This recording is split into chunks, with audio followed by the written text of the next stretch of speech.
बिस्मिल्लाहिर्रहमानिर्रहीम। अस्सलाम अलैकुम। रूहानी टोटके टीवी में आपको खुश आमदीद। हम आज आपके साथ एक नया रूहानी टोटका शेयर करने जा रहे हैं। गिरते बालों को कैसे कंट्रोल किया जाए। बआसानी दस्तयाब अशिया आपकी मददगार साबित हो सकती है। बालों के झड़ने की मुताद्दिद वजूहात होती हैं, मगर किसी को नहीं पसंद कि उनके सर पर गंज पिन दिखाई दे।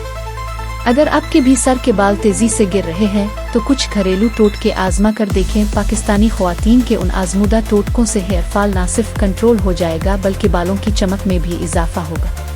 अंडों का मास्क। अंडों का मास्क बालों के गिरने की रोकथाम में मददगार साबित हो सकता है, क्योंकि अंडों में प्रोटीन की भरपूर मिकदार होती है।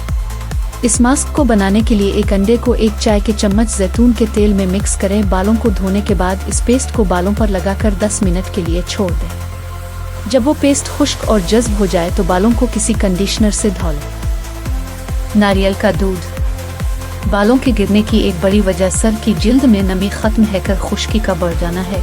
नारियल सर की जिल्द की नमी को बहाल करने में अहम किरदार अदा करता है। अगर दिन में एक बार नारियल के दूध की मालिश की जाए और 10 मिनट तक बालों को रेस्ट दिया जाए तो हेयर फॉल में वाज़ेह फर्क रूनुमा होता है। प्याज का अरक। प्याज का अरक बालों की नशोनुमा में बहुत ज्यादा मुआवनत करता है। ये अरक ऐसा कुदरती तरीका इलाज है जो बालों को गिरने से रोककर उनकी नशोनुमा बेहतर बनाता है। प्याज में सल्फर पाया जाता है जो दौरान खून को बेहतर कूलिंग की नशोनुमा में तेजी और जरासीम किश होने के बाइस सर के इन्फेक्शंस की रोकथाम करता है। इसके इस्तेमाल के लिए प्याज के अरक को सर पर लगाकर 15 मिनट के लिए छोड़ दें, फिर बालों को शैम्पू से धो लें।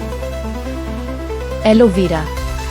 अगर तो आप परेशान हैं कि किस तरह गिरते बालों को रोकें तो एलोवेरा इस मसले से निजात दिलाने के लिए बेहतरीन साबित हो सकता है। एलोवेरा का पौधा अक्सर घरों में पाया जाता है, लेकिन लोग उसके फवाइद से लाइल्म हैं। एलोवेरा के खालिस जेल की मालिश करने से एक जुज़ सीबम की सफाई हो जाती है, जो बालों की जड़ों को नुकसान देकर हेयर फॉल बढ़ाता है।